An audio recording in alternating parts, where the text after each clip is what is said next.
समाधान समाधान समाधान। नमस्कार, आदाब, सत श्री अकाल मित्रों, स्वागत है एक बार पुनः आप सभी का समाधान कार्यक्रम में। कई बार लगता है कितना अच्छा होता कि हमारी प्रियजन हमेशा हमारे साथ रहते, कोई भी हमसे ना बिछड़ता, कोई भी देह का त्याग ना करता। लेकिन ये प्रकृति का एक क्रूर नियम है कि जो आया है उसे जाना ही पड़ता है। और हम दिल से ये गाने लगते हैं कि चिट्ठी ना कोई संदेश, जाने वो कौन सा देश जहाँ तुम चले गए। सचमुच वो कौन सा देश है जहाँ जाने के बाद कोई भी लौट कर नहीं आता, केवल छोड़ जाता है अपनी मधुर यादें। मन में प्रश्न उठता अवश्य है कि आखिर मृत्यु है क्या और मृत्यु के बाद क्या होता है। एक बहुत ही गहन प्रश्न है, यक्ष प्रश्न है जो सदियों से हमारे मन में रहा है। और यदि इसकी सच्चाई हमारे सामने आ जाए कि मृत्यु क्या है और उसके बाद का संसार क्या है, तो शायद हमारे मन में जो दुख, जो बेचैनी आ जाती है किसी के जाने के बाद, उससे हम मुक्त हो सकते हैं और सही सही अप्रोच अपना सकते हैं मृत्यु के प्रति। तो मृत्यु क्या है, कैसे से सुंदर और श्रेष्ठ बनाया जा सकता है, इसी पे आज की चर्चा को हम भ्राता जी के साथ जारी रखेंगे। आइए पहले उनका अभिनंदन करते हैं। भ्राता जी, बहुत बहुत स्वागत और अभिनंदन। शुक्रिया। बहुत बड़ा प्रश्न है भ्राता जी, मृत्यु क्या है ये? सचमुच बड़ा प्रश्न है, क्योंकि मरना कोई भी नहीं चाहता जी। आप कह रहे थे कि सभी अपने प्रियजनों को साथ रखना चाहते हैं सदा, लेकिन आजकल तो ऐसा भी समय आ गया है कि लोग साथ रहना नहीं चाहते। भगवान से प्रार्थना करते हैं कब इनसे पीछा छूटेगा प्रभु, जल्दी छुड़ाओ। लेकिन प्यार भी होता है तो ज्यादातर तो ये होता है, मुझे लगता है भ्राता जी, कि चाहते हैं कि नहीं रहें, हाँ, साथ बिल्कुल रहें। ऐसा ही होता है। माँ भी चाहती है बच्चे रहें और बच्चे भी चाहते हैं हमारी माँ सदा ही रहे। लेकिन प्रकृति का नियम ही है, परिवर्तन है, पुनर्जन्म होना ही है। देखिए, काल था इस धरा पर जिसको सतयुग कहते थे, जहाँ देवताओं का वास था। देवताओं को अमर कहा जाता है, यद्यपि देह तो वो भी बदलते थे, परंतु उनके साथ नाम दिया गया अमर। वहाँ ये मरना, मौत, मृत्यु ये शब्द नहीं होते थे। तो वास्तव में मृत्यु और कुछ नहीं, ये देह मैला हो गया, पुराना हो गया, फट गया। अभी इसको बदलना है, ये हमारे वस्त्र की तरह है, बस वस्त्र बदलना है और नया वस्त्र लेना, उसको जन्म कहते हैं। लेकिन भ्राता जी, कल भी हम चर्चा कर रहे थे कि यदि वस्त्र पुराना हो जाए, फट जाए, तब तो ठीक है, लेकिन यंग बच्चे यदि बह गए हैं तो उनका शरीर तो बड़ा ही नया नया था। यही इसका कारण यही है, कर्मों की गुह्य गति। कोई जन्म लेते ही मृत्यु को प्राप्त हो जाते हैं, कोई 1-2 साल में, कोई 10-20 साल में, और यही दुख का ज्यादा कारण बन जाता है। और कोई बहुत बूढ़े होकर कि सब लोग उनके जाने के लिए प्रार्थना करते रहते तो भी वो जाने का नाम नहीं लेते। ये सब कर्मों की गति के अनुसार होता है। देखिए, एक बच्चे ने जिस परिवार में जन्म लिया है, उस परिवार से उसका कर्मिक अकाउंट कितना है, उस आधार पर उसके दिन निश्चित हैं उनके साथ रहने के। मान लो मैं एक उदाहरण दूं, ऐसे केसेस बहुत सामने आते हैं। पूर्व जन्म में इन्होंने किसी के 25 लाख रुपए ले लिए थे और दिए नहीं, बिल्कुल नाट गए कि हमने न लिए न हम देंगे। अच्छा, अब वो व्यक्ति बुजुर्ग होकर देह छोड़ के इनके घर में बच्चा बनकर आ गया। अभी आते ही वो बीमार है और उस पे इनका खर्च हो रहा है। बच्चे से बहुत प्यार है, खर्च हो रहा है। 25 लाख हो गए, अब वो धीरे धीरे ठीक होने लगा, 30 हो गए, 40 लाख खर्च हो गए, वो पूरा ठीक हो गया। और पूरा ठीक होते ही देह छोड़ के चल दिया। कोई भी घटना हो गई, कुछ भी कारण हो गया, अब इनको रोता भी छोड़ गया और पैसा भी आज सहित लेके भी चला गया। तो इस तरह ये खेल चलता रहता है। लेकिन मृत्यु के सफर से, जिसमें बहुत कष्ट है, हर एक को गुजरना पड़ता है। और कष्ट क्यों है?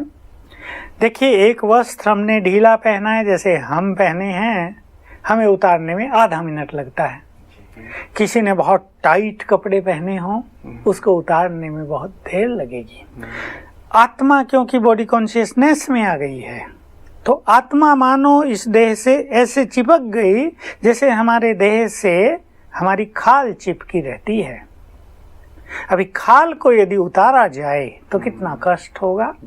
तो आत्मा देह से इस तरह चिपक गई तो जब उसको अलग होना होता है तो अति कष्ट होता है, और इन कष्टों के कारण होते हैं उनके पाप कर्म। हम सहज रूप से ये जान लें कि जिनके पाप कर्म हैं वो आत्मा देह से इसी तरह चिपक गई हैं जैसे खाल हमसे चिपकी हुई है, और जिनके पुण्य कर्म हैं वो देह में इस तरह हैं जैसे हमारे देह पर वस्त्र हैं।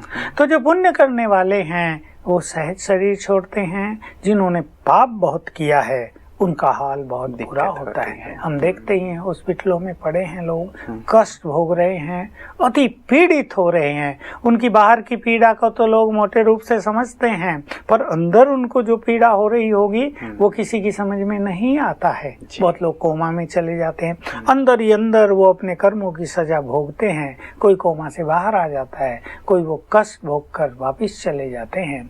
तो मृत्यु देह परिवर्तन का नाम है। ये मृत्यु आत्मा की मृत्यु नहीं होती, आत्मा का तो एक लंबा सफर होता है। ये मृत्यु सफर में बीच बीच में पड़ाव हैं, जहाँ आत्मा को कुछ रेस्ट भी चाहिए और आत्मा को नया चोला भी चाहिए। पुराने चोले में न जाने उसको कैसी बुद्धि है, ब्रेन कैसा है, उसका देह कैसा है, नए चोले की उसे तलाश रहती है। मान लीजिए एक व्यक्ति का कद बहुत छोटा है, वो नाटा है। अब वो दूसरों को देखते हुए पूरा जीवन अपने मन में ये संकल्प सजोए हुए है, मैं भी अगर 6 फुट का होता तो कितना अच्छा लगता, उसको हीन भावना रहती है। अब अंत में वो इस संकल्प के साथ देह छोड़ता है कि मैं इतना लंबा होता तो कितना अच्छा होता, तो अगले जन्म में उसको वो लंबाई मिल जाएगी। ये बहुत सूक्ष्म गति है। मनुष्य के अंत के संकल्प, उसके अंत के विचार, भावनाएं क्या थी, उस अनुसार अगला जन्म होता है। बस मृत्यु के बारे में इतना ही जान लेना चाहिए। और जिसको ये चाहिए कि उसकी मृत्यु सहज हो, इच्छा मृत्यु हो, वो बैठे बैठे जाएं, वो हंसते खेलते जाएं, वो कामकाज करते जाएं, वो सबको प्यार देते और लेते जाएं, वो एक अच्छी आयु भी जी कर जाएं, तो उन्हें पुण्य कर्म बहुत बढ़ा देने चाहिए। मतलब मूल बात आई कि हमारे कर्मों को ही श्रेष्ठ हमें बनाने की आवश्यकता है। जिसके कर्म श्रेष्ठ हैं उसकी मृत्यु भी सहज होगी, अच्छी होगी, उन्हें किसी भी प्रकार की तकलीफ नहीं होगी। तो ये अच्छे कर्म क्या है भ्राता जी, और क्या बुरे कर्म आज व्यक्ति कर रहा है? थोड़ा संक्षेप में जरूर बता दें ताकि व्यक्ति सावधान तो हो जाए कि मेरी मृत्यु ठीक हो। वे कर्म जिनके द्वारा दूसरों को कष्ट पहुंच रहा है पाप कर्म है। जैसे मैंने कल कहा था कि अनेक लोग जो दादागिरी करते हैं, शहर लेते हैं, हाँ, गरीबों को सताते हैं, उन्हें पता नहीं। आजकल ऐसे ऐसे केस हो रहे, किसी की जमीन पे कब्जा कर लिया, हमारे यहाँ भी हुआ, और कह रहे हैं 10 लाख दो तो छोड़ेंगे, नहीं तो ये हमारी हो गई। तो ये सता रहे हैं। अब वो पैसा तो करोड़ों इकट्ठा कर लेंगे, लेकिन उन्हें ये बिल्कुल पता नहीं है कि ये करोड़ों की धन संपत्ति जो तुमने दूसरों से चूसी है, ये संपत्ति तुम्हारा खून चूसेगी जी। ये तुम्हें सुख से जीने नहीं देगी, तुम्हारी संतान तुम्हें परेशान करेगी, तुम्हारा अंतिम समय अति दुष्कर होगा। मैंने अपने जीवन में देखा, हमारे गांव के ही पास एक व्यापारी था, लोगों को उधार पैसा दिया करते थे, तो बेचारे गरीब गांव के किसान समय पे नहीं लौटा पाते थे। 200 रुपये, 100 रुपये, 150 रुपये, उनकी जमीन ले लेना, उनके घरों को ताले लगा देना, उन्हें बाहर रहने के लिए विवश कर देना। परिणाम क्या हुआ? सबने देखा। 10 साल उस व्यक्ति की जो दुर्गति हुई, सबने तौबा तौबा की कि मनुष्य को किसी को सताना नहीं चाहिए। दूसरा भी केस हमने देखा था, पागल हो गया वो व्यक्ति जो सबको सताता था, छत पे पड़ा रहता था, कई बार छत से गिर गया, मुंह से झाग निकल रहे हैं, न खाने का, लेटरिन कर रहा कहीं भी, यूरिन निकल रहा कहीं भी, दुर्गति में सबने उसकी सेवा करनी भी छोड़ दी थी। तो मनुष्य को ये नहीं भूलना चाहिए कि हर कर्म का फल परछाई के तरह साथ रहता है। किसी को सताना, किसी की हत्या करना, किसी का धन हड़पना, किसी के दिल को दुखाना, किसी का अपकार करना, किसी को बार बार टीज करना, सताना, हर्ट करना। कुछ लोग ऐसा है कि हम मांस तो नहीं खाते, हम किसी को मारते तो नहीं, हम तो व्यापार कर रहे हैं, हम थोड़ा कोई पाप कर रहे हैं। बहुत लोग रोज कहते हैं आके, हमने जीवन में कोई पाप नहीं किया। मैं उनसे पूछा करता हूँ कि एक पाप को तो आप जानते ही नहीं, और वो है जो गीता में भगवान ने कहा, और अब डायरेक्ट हमें भगवान ने कहा, काम महाशत्रु है। ये काम वासना ही सबसे बड़ा पाप है, ये काम वासना ही सभी पापों का मूल है। आज लोग बहुत विषयी बन चुके हैं, उनका पाप का खाता बढ़ता ही जा रहा है।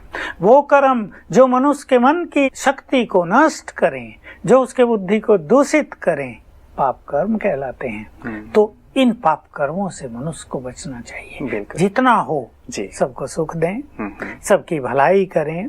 केवल धन धनाधन धन यही नहीं, धन चाहिए, लूट लो, इसका खसोट लो, उसका खसोट लो, ये धन किसी को साथ नहीं देता है।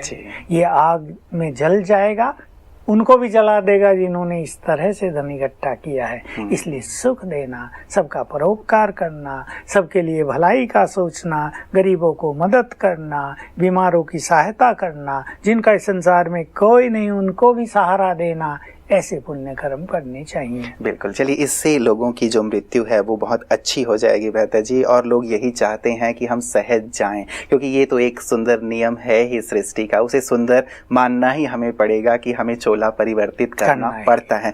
एक विशेष प्रश्न जो आता है लोगों के मन में भ्राता जी, कईयों ने हमारे पास भेजे भी हैं, मृत्यु के पश्चात की गति क्या होती है। मान लीजिए कोई देह से आत्मा जैसे निकली, कई लोग ये मानते हैं कि 13 दिन तक वो आत्मा वहाँ पे रहती है, कई ये मानते हैं तुरंत जाकर के जन्म लेती है, कई लोग ये मानते हैं कि भटक जाती है। क्या है वास्तव में देह त्यागने के बाद की गति, क्या है, क्या संसार है वो? पहले तो देह त्याग के समय आत्मा सूक्ष्म शरीर सहित इस देह से निकलती है।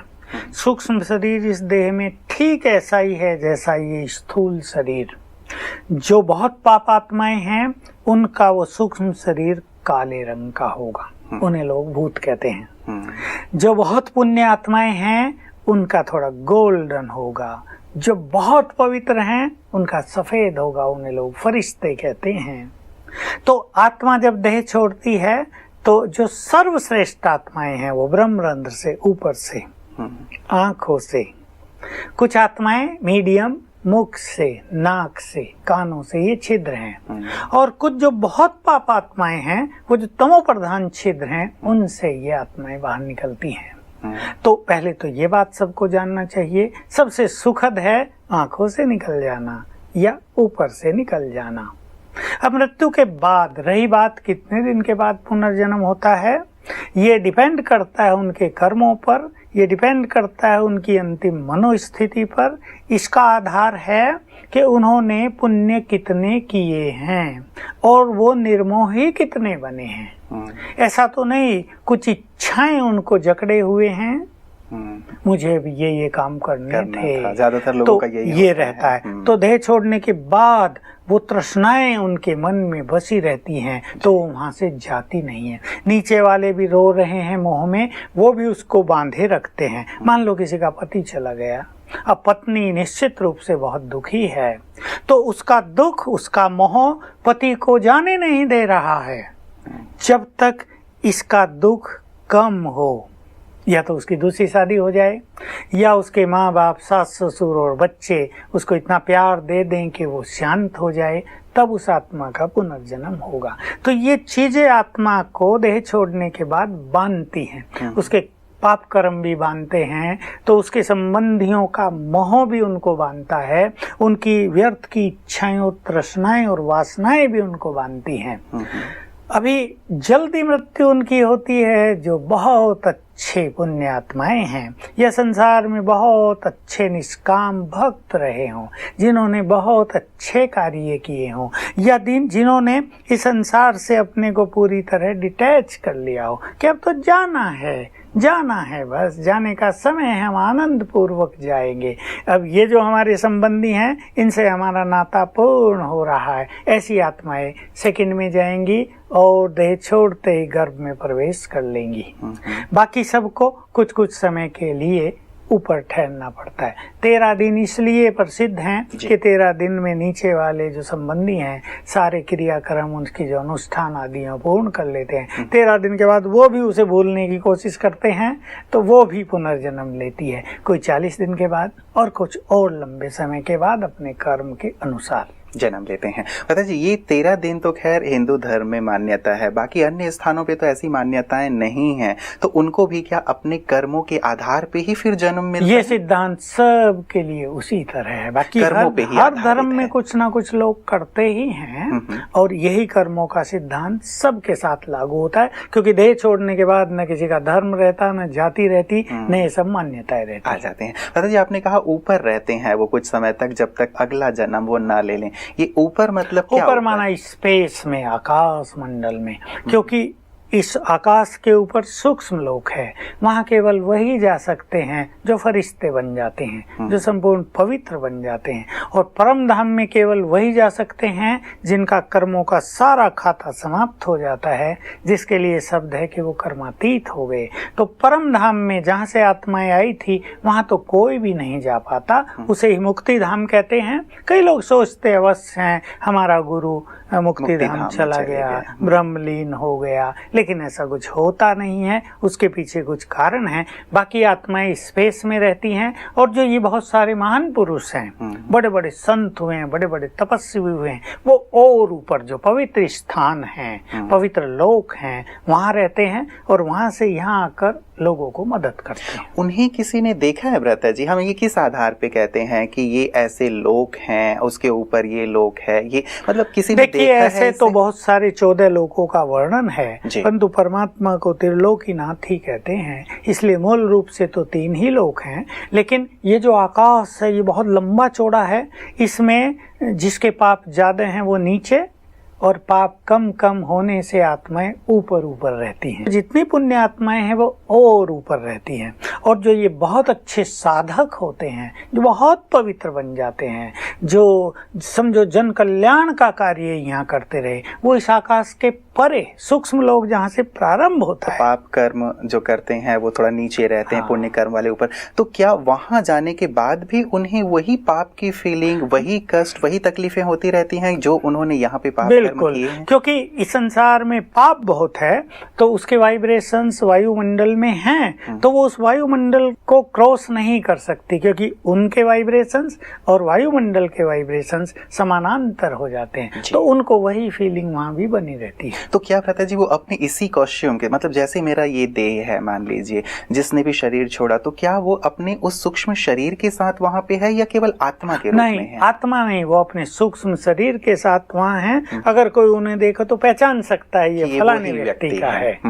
तो भ्राता जी कई बार ऐसा होता है कि कई लोगों को ये भूत प्रेत दिखाई देते हैं, कई लोग डराने वाले होते हैं, तकलीफ देने वाले होते हैं, कष्ट देने वाले होते हैं, और आप जैसे कह रहे हैं कि कुछ लोग पुण्य आत्मा होते हैं, कई जगह मदद भी करते हैं। तो वो क्या ऊपर वहीं से नीचे आके करते हैं या वो यहीं जमे रहते हैं? जैसे कहते हैं ना इस मकान में भूत रहते हैं, इस पेड़ पे भूत रहता है, तो वो ऊपर रहते हैं या इस पेड़ में रहते हैं? ये वही बात जो मैंने कही कि जो बहुत पाप आत्माएं हैं उनका वो सूक्ष्म शरीर भी काला हो जाता है, क्योंकि उनके वाइब्रेशंस काले होते हैं। निरंतर पाप कर्म, पाप के ही संकल्प, बुद्धि भी पाप से युक्त, वासनाएं भरी हुई, तो उनका वो देह काला ही होता है। तो वो ऊपर स्पेस में भटकेंगे, फिर देखेंगे कि वहाँ उनको चैन नहीं है, भूख लग रही, प्यास लग रही, उनको मनुष्य चाहिए, उनके प्रियजन भी उन्हें याद आते हैं कुछ समय, तो वो कहीं भी डेरा डाल लेते हैं, किसी में भी प्रवेश करने लगते हैं, उन्हें कष्ट पहुंचाने लगते हैं। ये बात है सत्य।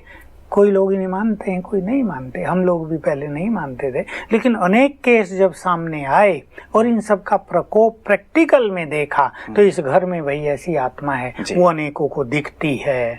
वैज्ञानिकों ने भी खोज की, पुलिस वालों भी गए वहां पर बंदूकें लेकर, वो हंसने लगी खिलखिलाकर कि तुम्हारी बंदूक मुझे तो नहीं लग सकती। तो अनेक इन्वेस्टिगेशन इस पर भी हुए, और आखिर ये मानना ही पड़ता है कि ये आत्माएं जो अति पाप आत्माएं हैं, ये पुण्य आत्माएं नहीं, वो इन सूक्ष्म शरीरों में, काले शरीरों में भटकती हैं, इनको ही भूत कहते हैं। तो भ्राता जी, ये जो भूत प्रेत हैं, मतलब क्या इनका भी अब ये माना जाए कि इनका भी कोई समाज होता है, इनकी भी कोई संस्था होती है, इनके भी कोई प्राइम मिनिस्टर और प्रेसिडेंट हो और इनकी सारी ऐसी व्यवस्था? संस्था तो नहीं होती, पर ऐसा लोग कहते हैं कि ये भी ग्रुप्स में रहते हैं, क्योंकि अकेला रहने से उन्हें बड़ा कष्ट होता है, तो उनका मतलब वहाँ भी अब ग्रुप में रहना मतलब समूह बना लेते हैं कि भाई उनकी भी शादी वादी होते हों, बच्चे होते हों। कुछ ऐसा लोग कहते हैं, हमें तो इसके बारे में हमने ज्यादा इन्वेस्टिगेशन, क्योंकि मन में एक प्रश्न हमेशा रहता है व्यक्ति के कि हैं तो हैं कौन, क्या है? ऐसी बहुत आत्माएं हैं जी, जो लोगों के अनुभव में आई हैं कि उनकी वासनाएं देह छोड़ने के बाद भी समाप्त नहीं हुई। सुनकर एक बात याद आ रही है कि दिखाते हैं कि शंकर जी की बारात में भूत प्रेत और पिशाच और सब डांस यही सब शामिल होते हैं, शामिल हुए थे और गए थे। तो लोग बड़े डरते हैं कि महादेव जी की सेना में तो गण भी हैं, तो अनेक देवता भी हैं, तो ये सब भी हैं, इसलिए बड़े घबराते हैं। तो वास्तव में इसका रहस्य कुछ और है। मैं इस पे भी थोड़ा सा आ जाता हूँ। सबको इन चीजों का मालूम होना चाहिए कि जब सभी आत्माएं वापिस घर जाएंगी शिव के साथ, उन्होंने शिव को ही महादेव के रूप में दिखा, क्योंकि निराकार को कैसे दिखाएं, इसलिए उनका साकार तपस्वी स्वरूप दिखा दिया है। तो जब उनके साथ सभी आत्माएं परम धाम को जाएंगी, तो ऐसी पापी आत्माएं भूत के रूप में, पिशाच के रूप में, कोई चुड़ैल के रूप में, किसी के दांत बढ़े हैं, तो जिन्होंने दांतों से कष्ट दिया है लोगों को, उनको बढ़े हुए दांत दिखाई देंगे। जिन्होंने मुख के द्वारा कष्ट दिया है, उनका मुख ऐसा वैसा खराब दिखाई देगा, भयानक। आंखों के द्वारा बड़ा कष्ट पहुंचाया है तो आंखें बड़ी डरावनी होंगी। हाथों के द्वारा दूसरों को मारा काटा है तो नाखून बढ़े हुए ऐसे वैसे। तो ये सब इन आत्माओं के ही प्रतीक हैं और कुछ नहीं है। तो जब सभी वापिस परम धाम जाएंगे तो सूक्ष्म लोक तक तो सूक्ष्म शरीर के साथ जाएंगे ना, यहीं से आत्मा बनकर नहीं जाएंगे। तो जैसे जिसके कर्म हैं वैसे ही रंग का उसको सूक्ष्म शरीर मिलेगा। आगे आगे निराकार परमात्मा, फिर देवात्माएं, फिर फरिश्ते और फिर ये सब भूत प्रेत चलेंगे और सूक्ष्म लोक के बाहर सब आत्माएं बनकर अपने धाम को लौट जाएंगे। बिल्कुल। लेकिन ये कहा जाता है कि परमात्मा सबको पवित्र बनाकर ले जाएंगे, तो फिर ये ऐसे ही जाएंगे या पवित्र होंगे? और ये कैसे फिर प्योर होंगे? कैसे इनके जो कार्मिक अकाउंट्स हैं, जो इन्होंने तकलीफ दी है, अब भी दे रहे हैं, वो कैसे मुक्त होंगे इससे? देखिए, बिना पवित्र बने, कर्मों के बंधन से मुक्त हुए, यानी बिना कर्मातीत हुए, तो कोई परम धाम में जा नहीं पाएगा। इसलिए बहुतों को यहाँ सजाएं मिलेंगी और बहुतों को सूक्ष्म लोक में सजाएं मिलेंगी। मानसिक सजाएं बहुत होंगी, शारीरिक सजाएं भी यहाँ होंगी और ऊपर होंगी मानसिक सजाएं।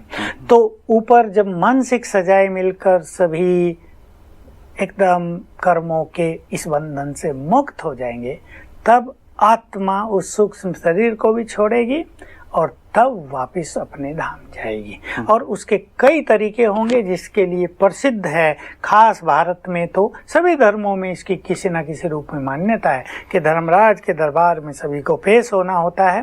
धर्मराज सभी को सजाएं देते हैं और सजाएं भोग कर उनसे मुक्त होकर ही आत्माएं वापिस जाती हैं।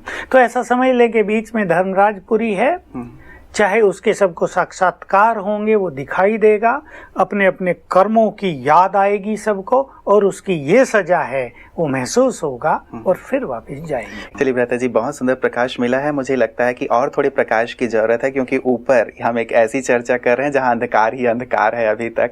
वहां प्रकाश वास्तव में चाहिए हमें कि क्या है ये मृत्यु और क्या होता है उसके पश्चात और कर्मों का इसमें क्या हिसाब किताब है। बहुत सुंदर और गहन चर्चा है। मैं चाहूंगा कि आगे इस चर्चा को हम आपके साथ जारी रखें। आज के लिए आपका बहुत बहुत शुक्रिया। मित्रों, बहुत ही डरावनी सी चर्चा वैसे हो रही है कि आत्माएं हैं क्या, कहाँ जाती हैं, क्या करती हैं, मृत्यु के बाद क्या होता है।